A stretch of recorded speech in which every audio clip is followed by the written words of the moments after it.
Indigenous Voice. Today is the 22nd of August, and before we start our show, I would like to say thanks to our volunteer and Shaw TV make this show as possible. First, in the first part of today's show, we are going to talk with Tsawout Earl Claxton from the Tsawout First Nation. It's very nice to have you and to give us your time, Earl. Would you please tell us a little bit first about your name and your background? Oh, yes, of course. My name, Earl Claxton Jr., in the English. My Tsawout in Sinchothan. And that was because long ago, when the European people first came here, they couldn't speak our language and we couldn't speak theirs. And so they came into our territory with a hat with names in it, and we were asked to pick a name out of the hat, and that would become our last name. But my great-grandfather, he said, no, my name is Tsawout, that's it. I'm not changing my name. And so Claxton is the anglicized version of Tsawout. And so I always thank my great-grandfather for his stubbornness long ago, because Claxton is an unusual name in our community. Other families have names like Joe and Bill and Smith and Henry, names like that. So also I carry a name from my mother's side, from North Shore, Vancouver, Squamish, and that name is Kiapalenoch, or Capilano. So I'm a direct descendant of Chief Capilano from North Shore, Vancouver. And whenever I speak of Chief Capilano, I like to mention his two brothers, Kitsilano and Coquitlam. So they must have been a powerful family to have places named after them. And I wear all my names with great pride. Wonderful.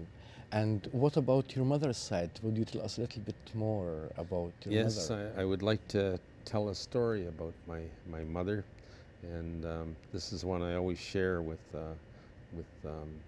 my classes that I speak to, and any group that I speak to. I also deliver this message.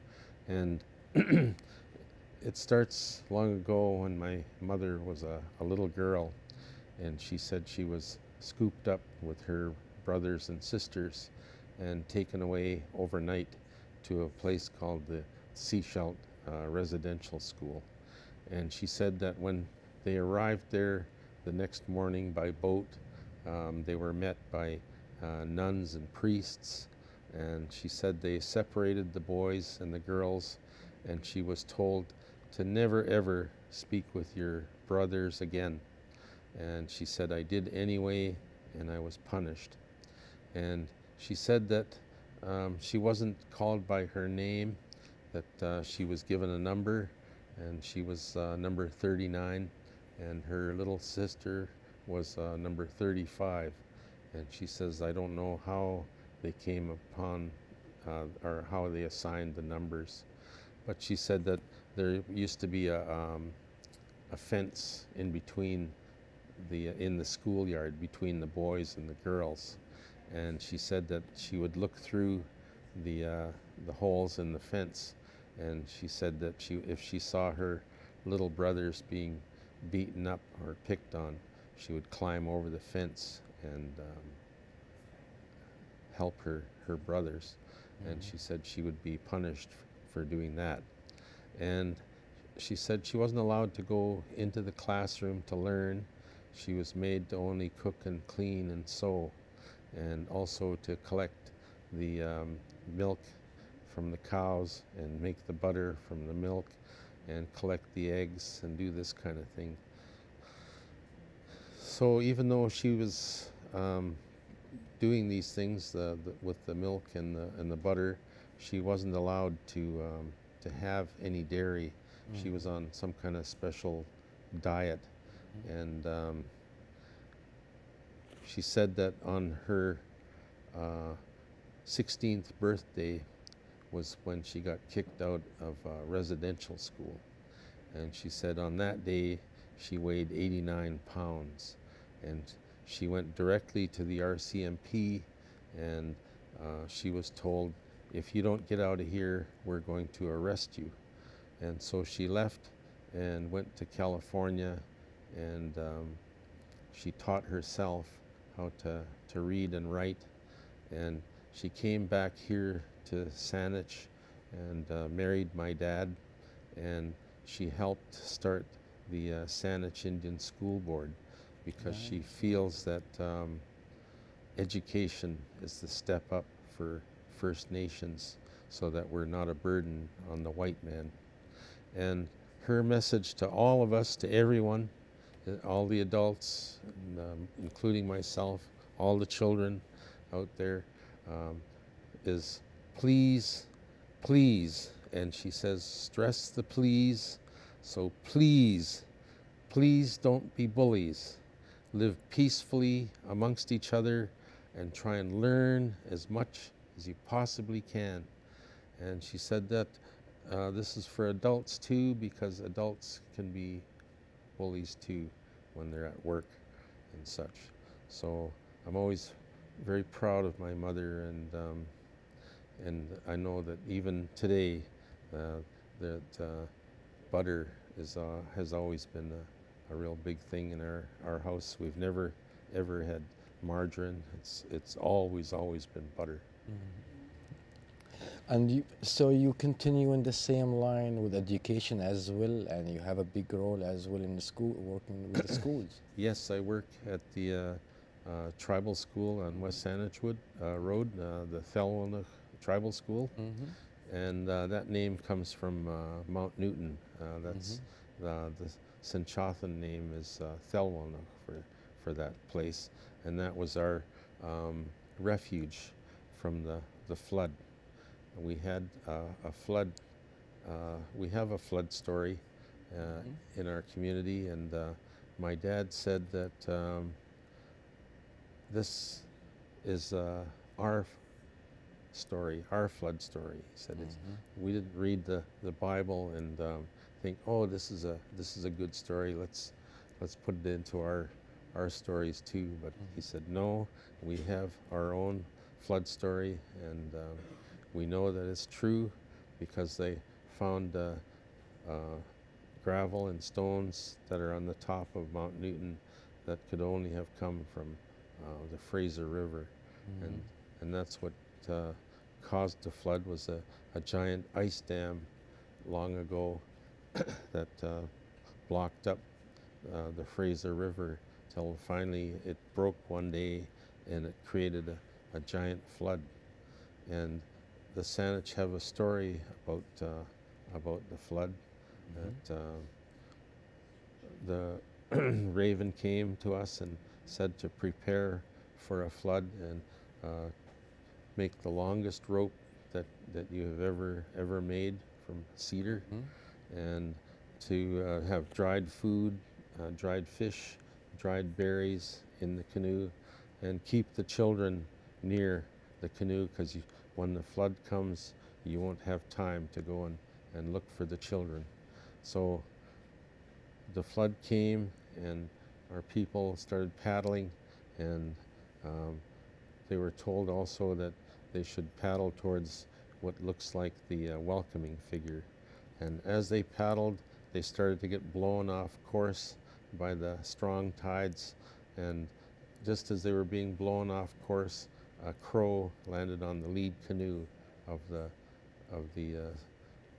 Saanich canoes, and he had an arbutus branch in its beak, and it dropped the arbutus branch onto the canoe, and it jumped up and it flew off in a 90-degree angle off the canoe, and the captain took that as a signal to follow the canoe or follow the crow. And so through the rains and such, they started paddling and following the crow, and off in the distance they could see what looked like a welcoming figure, and they started to paddle towards the welcoming figure, and as they got close to it, they realized that it was the arbutus tree, and that looked like the branches looked like the welcoming figure from from a distance. And so they tied their canoes to the arbutus tree because they knew our name for that one is called the drinking one.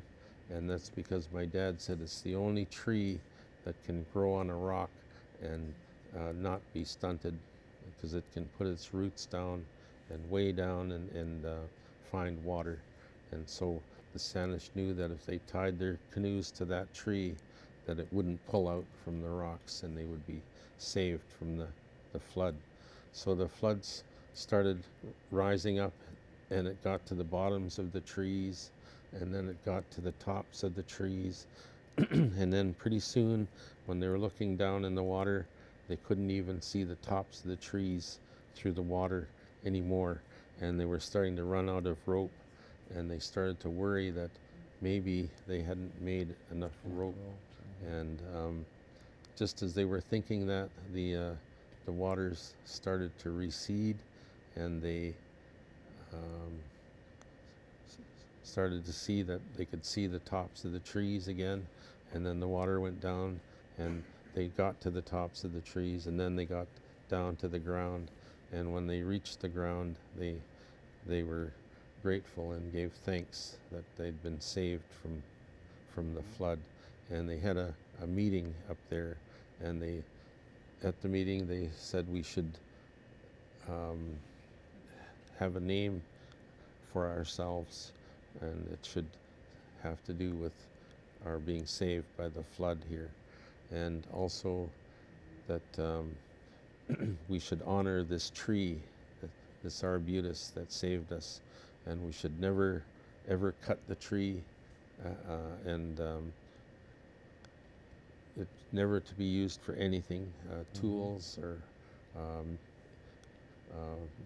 firewood or anything. It's never to be cut down. It's to be left alone. And back in those times, we could communicate with the trees, and the tree said to us, I overheard your promise about not cutting me or using me for all time. And as a reminder to the Saanich, as where your ropes were tied to me and my skin peeled, I'm going to take on this quality over my entire body as a reminder of the Saanich, of their promise to me.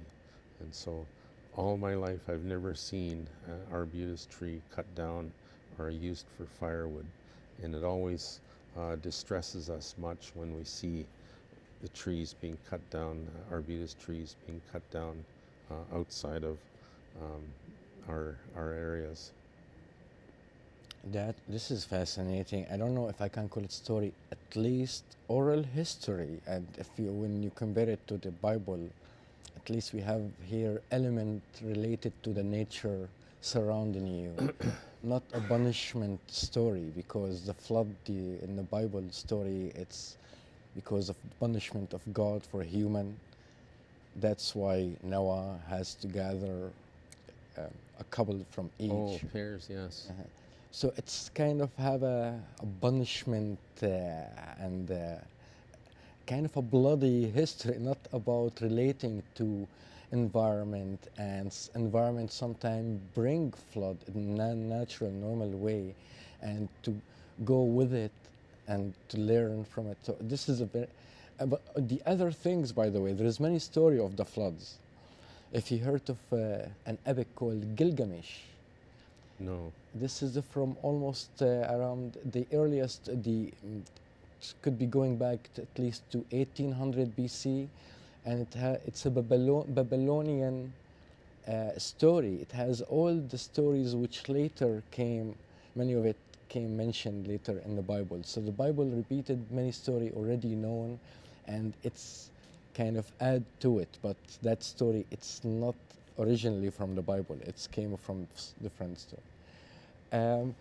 Coming back to the Saanich people, would you, because of your knowledge of the history, would you tell us a little bit about the history of the Saanich people and the four First Nations we have? We have the Tsawout, the Bequashin First Nation, the Tsawout First Nation, Bequashin First Nation, Secom First Nation, and the Startler First Nation.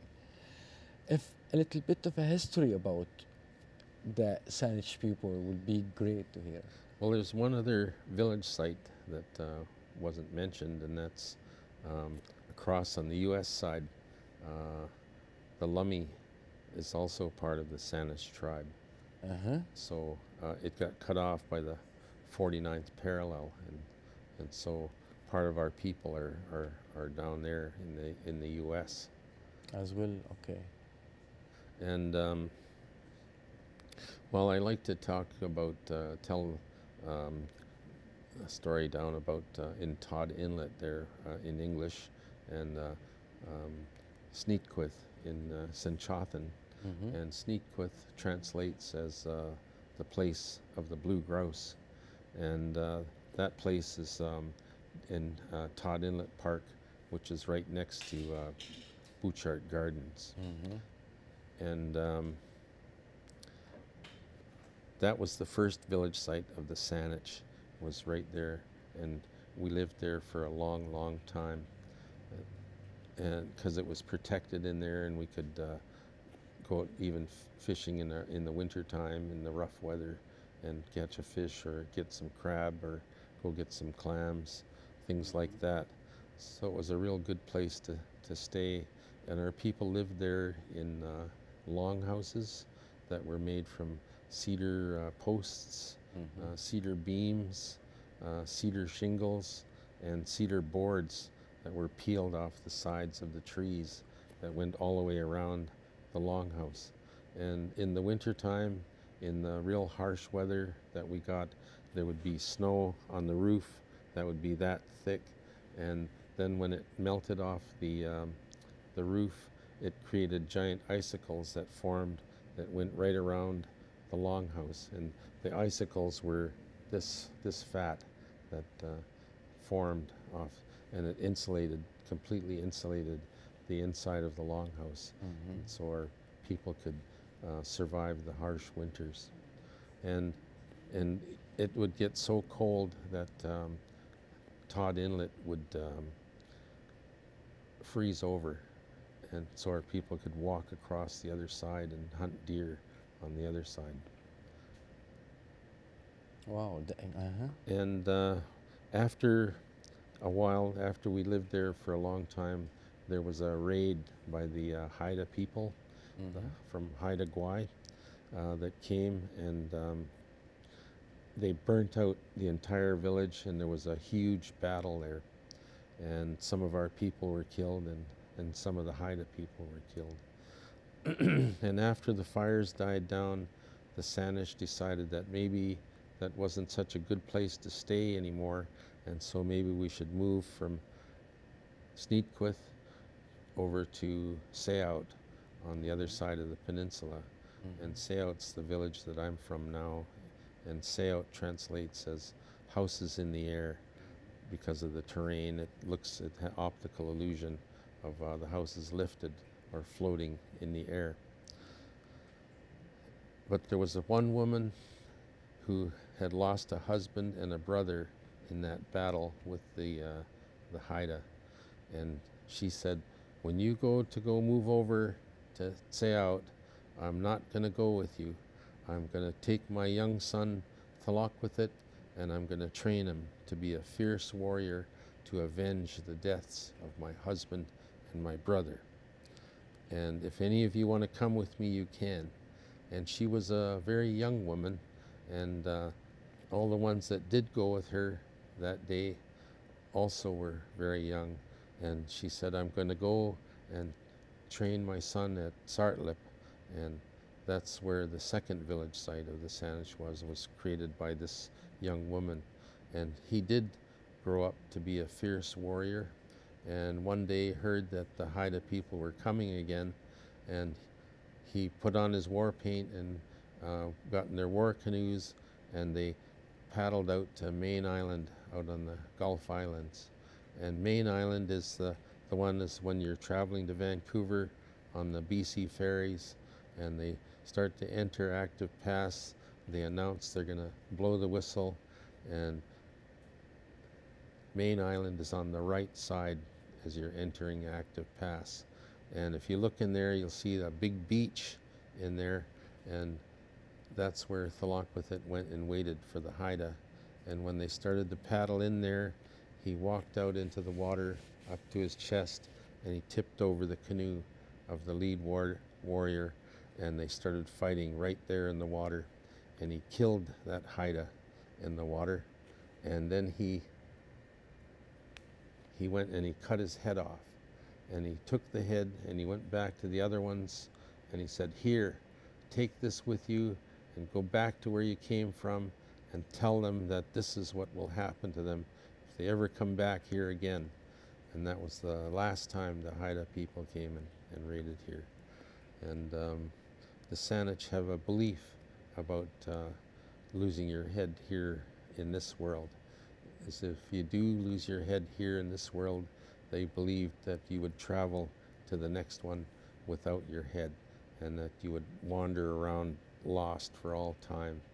And so it was kind of a punishment as well to do that kind of thing. For what the Haida had done before, previously. But that was many indigenous nations, they were having many kind of relationship, whether fighting sometime, but also trade, and somehow they managed to live together in spite of war, in spite of everything, until when we have now the colonial settler arrived to the area, and we have the so-called the treaties. Yes. Well, the Saanich have always been peaceful people, peace-loving all through history. And so when the Hunitan people came, we welcomed them, and then the treaties, Douglas Treaties, came about. Little idea about this 14 or 15 treaty we have?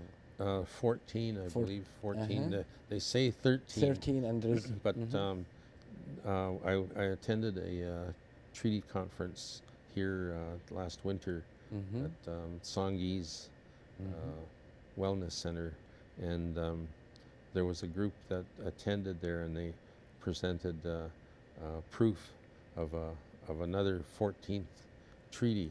And I was totally blown away.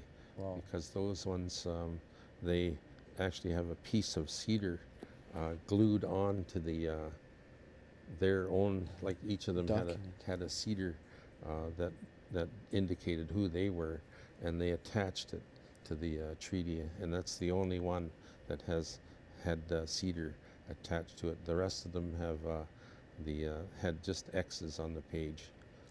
Is it dated earlier or after the treaty, the 13 one already, you know? They're pre-Confederation treaties. So like our treaty out on the peninsula is along with Sartlip, and that was signed on February 11th, 1852. What I meant when I asked about if it's earlier, it seemed like it has, like different, as you mentioned, different than the other, which all X's. So mostly it's a little bit maybe after these. It might have been bit more. You know, I need to know this research about this one more, because I'm very interested in it. And I know some of the treaty where some of them has a blank page. yes, it was a blank page, and the text of the treaty was added afterwards. And this was brought up during one of our trials, because the parts of our treaty that have been tested is the hunting and fishing rights, and that's all. The land question was not dealt with. So we always refer to the lands outside of the reserves as the stolen lands, because we never ever sold them. It never could have been a sale of land. We feel that we don't own the land, but actually that we belong to the land. Exactly. That the land doesn't belong to us. So we believe that we're caretakers here, and that we're looking after the lands, and so that's what we're trying to do, is look after bring it back to health again. Or you just remind me what Elder Tom Sampson usually say, the people of the land. And I think maybe this is the most accurate name for the indigenous community or the native community on this land. Earl, I think we are almost out of time. It was really nice to hear about all these histories and stories about the past. But again, as you mentioned, the treaty issue, it needs to be expand more. Yes, I need to explain some more things about it. Would be great. Thanks for giving us your time, and thanks for watching this part of Indigenous Voice.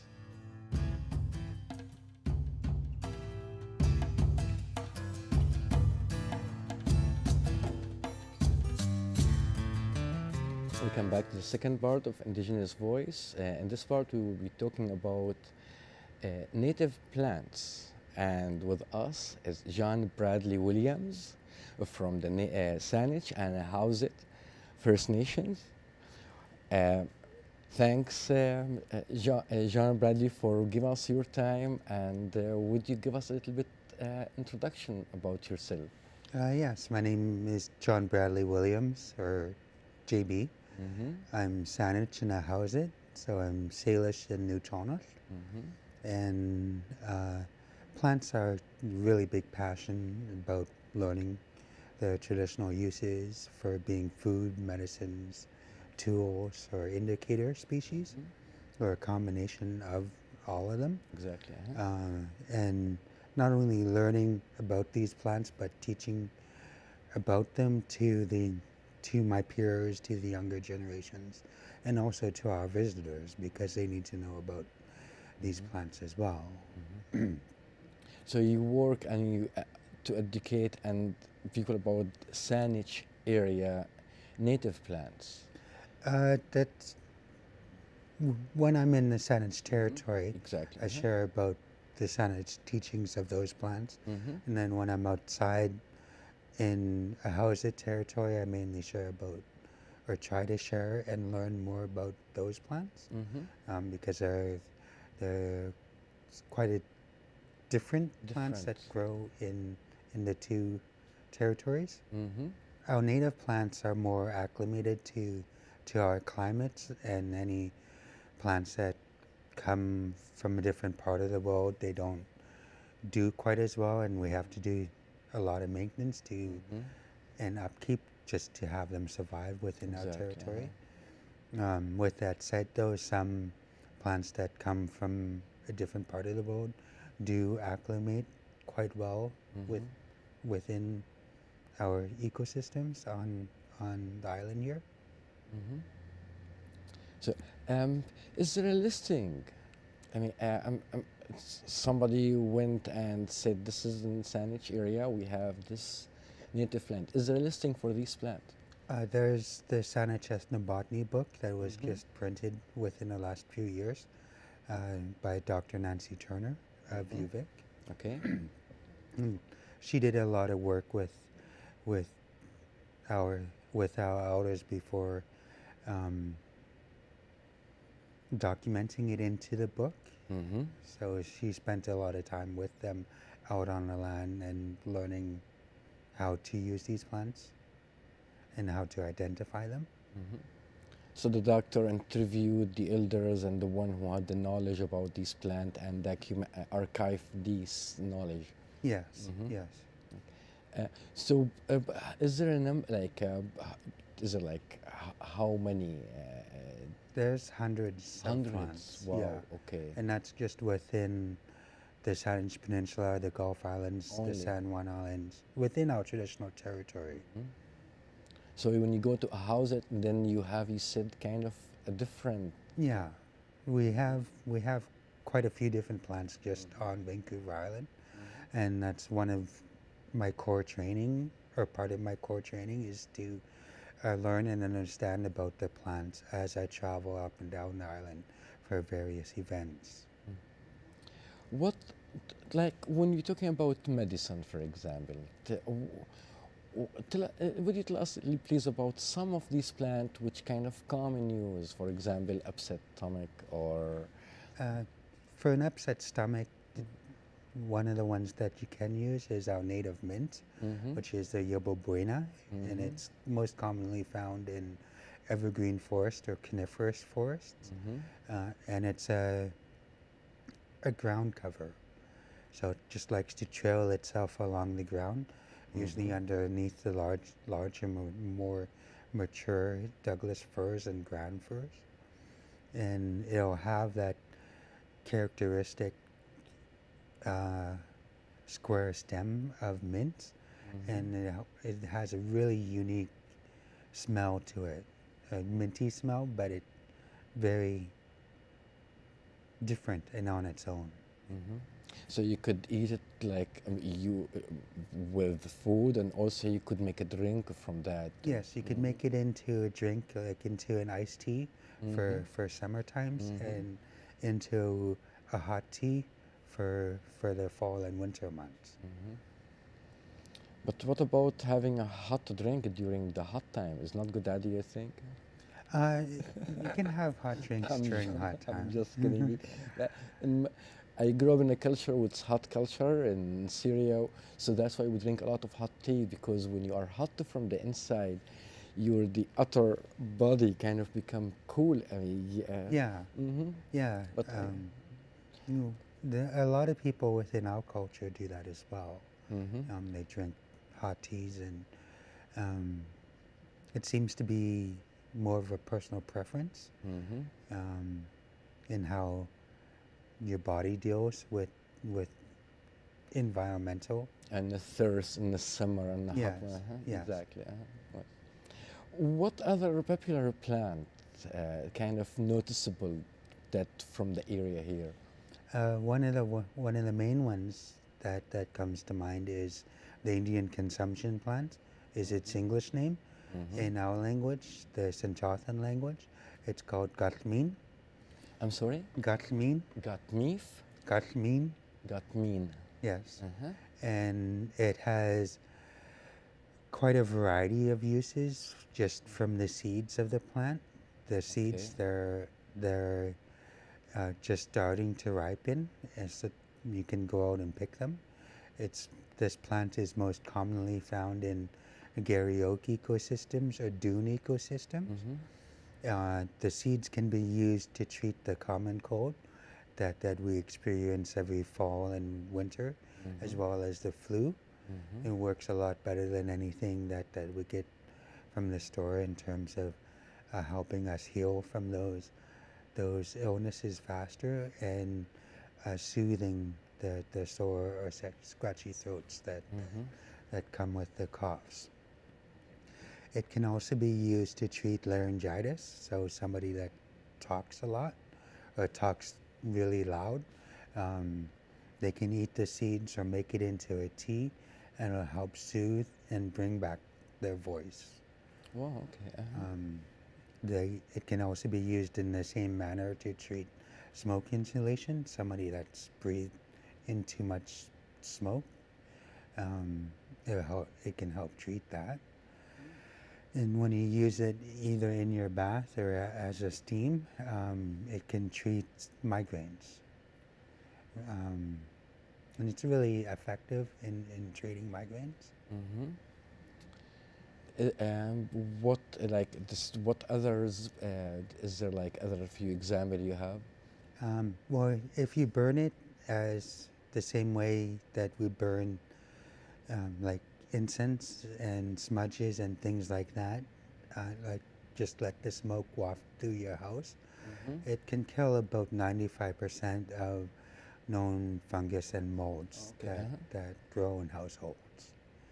So it helps keep those things down, and so that people with asthma or lung conditions that are affected by mold, it will help clear those things out of the house. Do you have some native plants that are important for medicine or for food, but in the same time are used in ceremony as well? or only when you have like certain plant for ceremony? It kind of mainly it's the ceremony use, not you don't like make a drink from it or.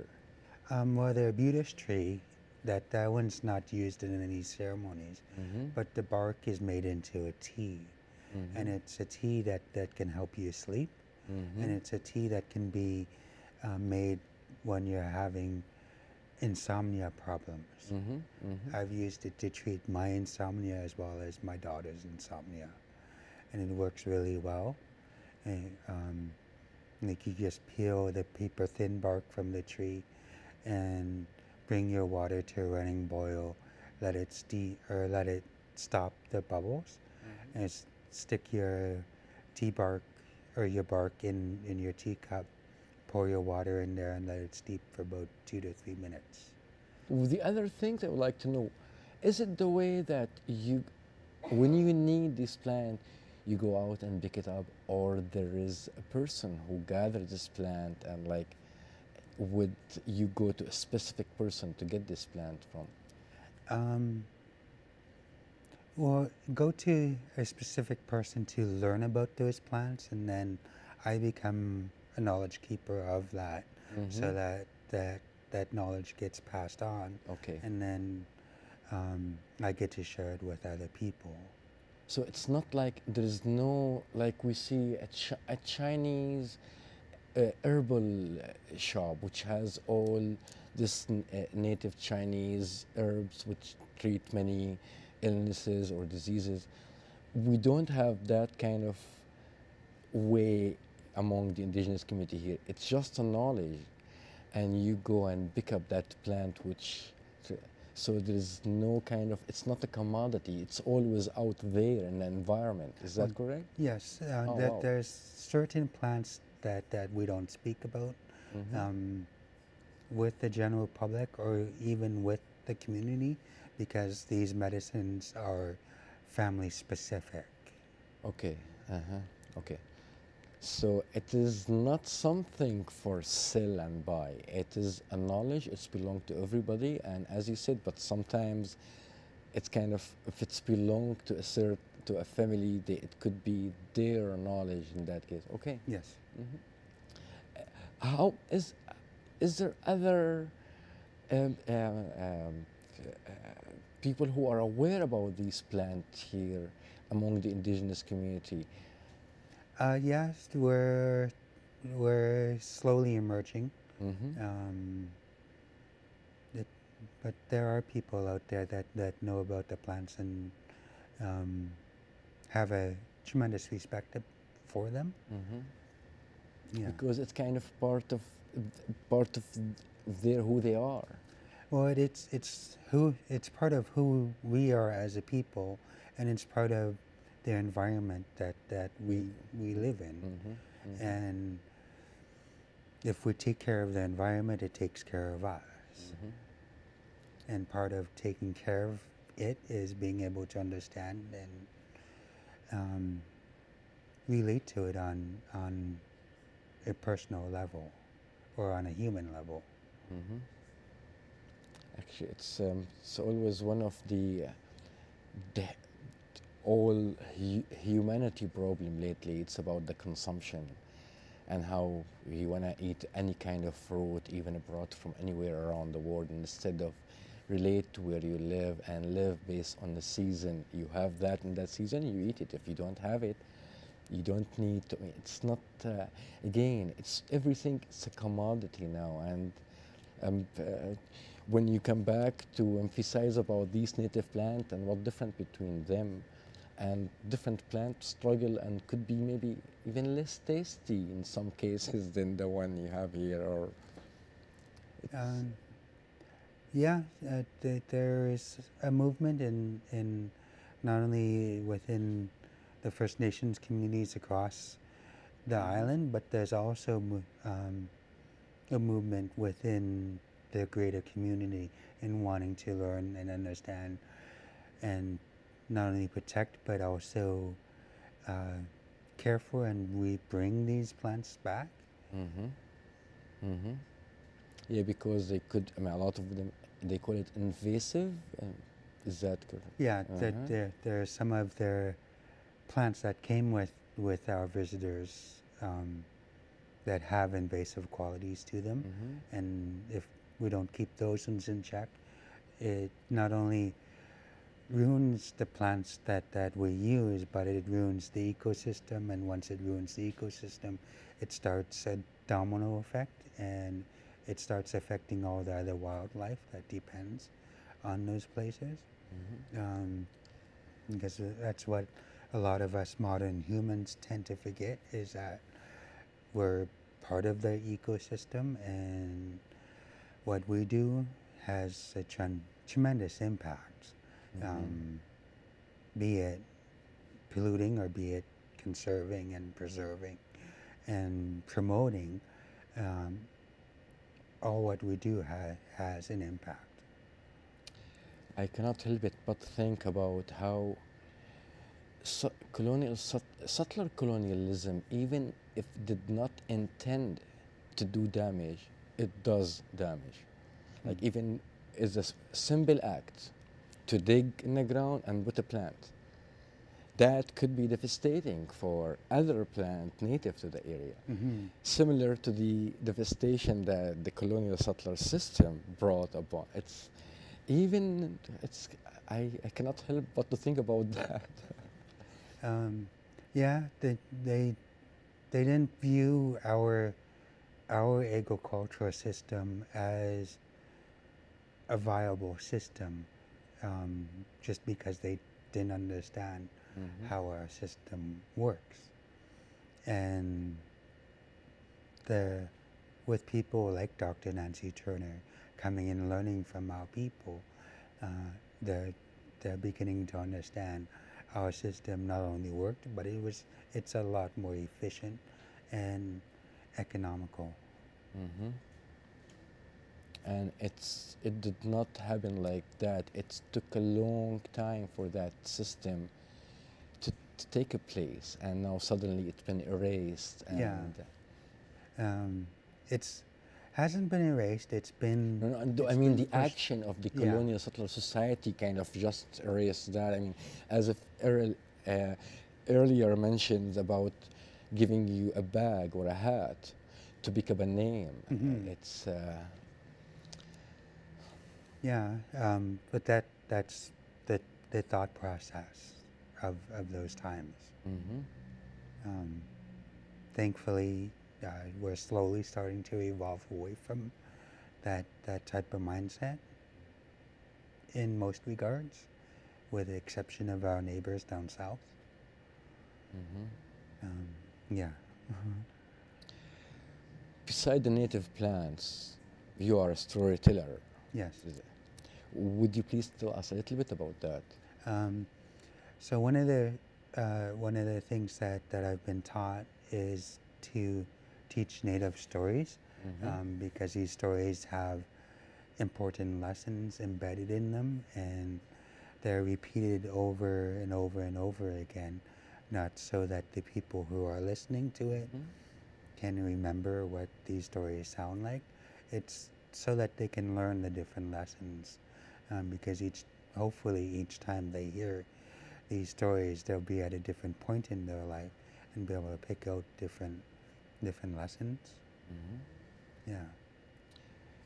This, this is, I'm sure, it's an ancient a tradition, storytelling. Yeah, Mm-hmm. yeah. It's an ancient tradition that spans um, all of Indigenous peoples across the world. Mm-hmm. Exactly. We Uh-huh. all have our own creation stories, our own legends, our own um, life lesson stories. Mm-hmm. Yeah. Yeah, it's does it necessarily has? And I'm sure it's always there is a moral in the end.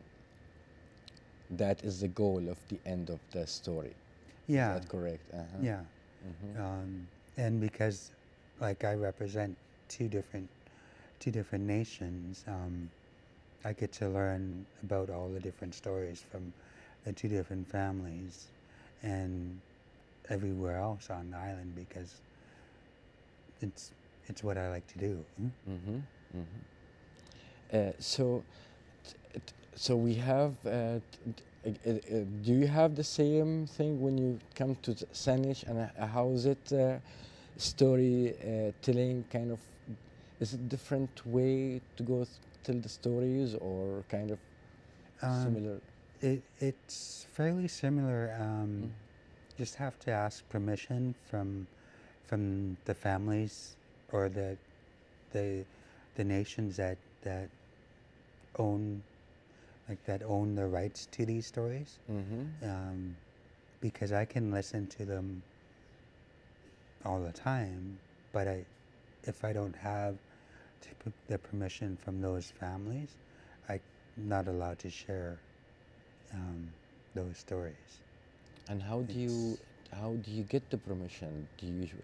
I go to the people Mm-hmm. that first shared the story with me Mm-hmm. and ask directly, can I have permission to share this story with the people that I come across?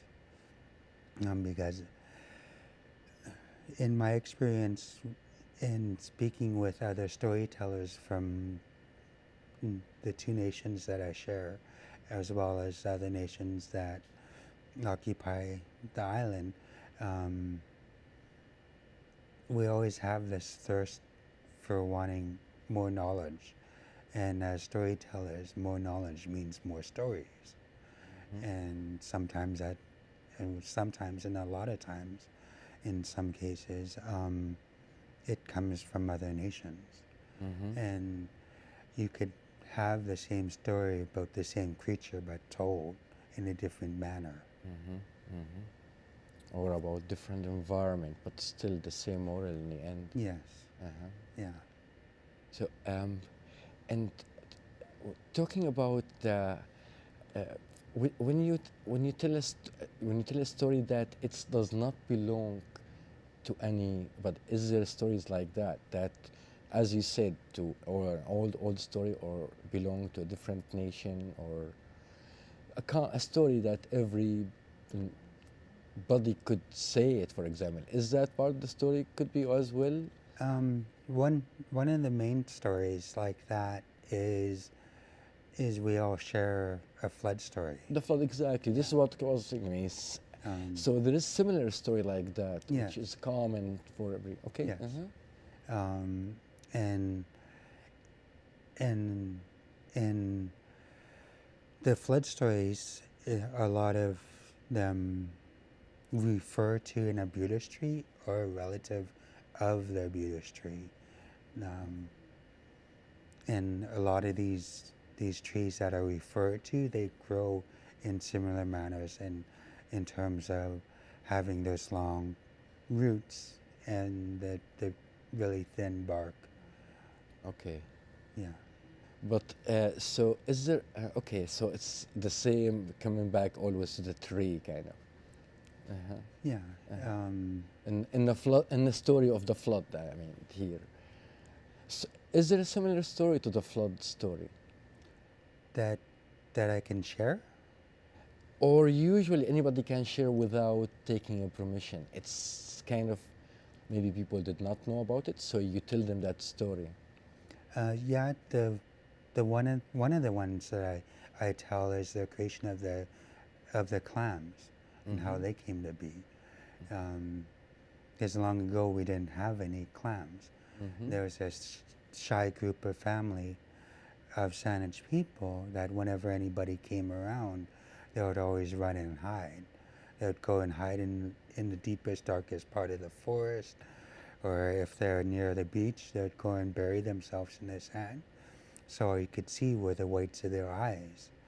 And one day when the Creator was coming into our territory and changing humans into different things, either as punishment for doing something really bad, or as a reminder for us humans to do good and make this world a better place than it was when we entered it. And when he came in, they happened to be down on the beach hiding in the sand, and he could sense them hiding in the sand, and he says to them, I can sense you underneath there. So he threw his magic at them and changed them into the clams that we know today. Okay, nice. So, uh, again, it seems like once again it's the environment, the animals around. I don't know if we should call that name or the animal, the creature, which are we are part of them. It's our part of these stories as well. No, in a lot of our stories like this, we don't refer to them as animals. We refer to them as our relatives. Relative, exactly. I mean, I said the word creatures because we are all a creature in the Yes. end. Yeah. Yes. Yeah, but yes, but you see, it's language kind of control our mind when you speak. Yes. Um, it it's a matter of learning how to use it as well. Very well said. And I think with that, I think we are going to be done today's show. And I would like to say thank you very much, GB, for being on the show and telling us about the native plant and storytelling as well. Thank you for having me. Thank GB. Thanks for watching today's show and see you in a couple of weeks.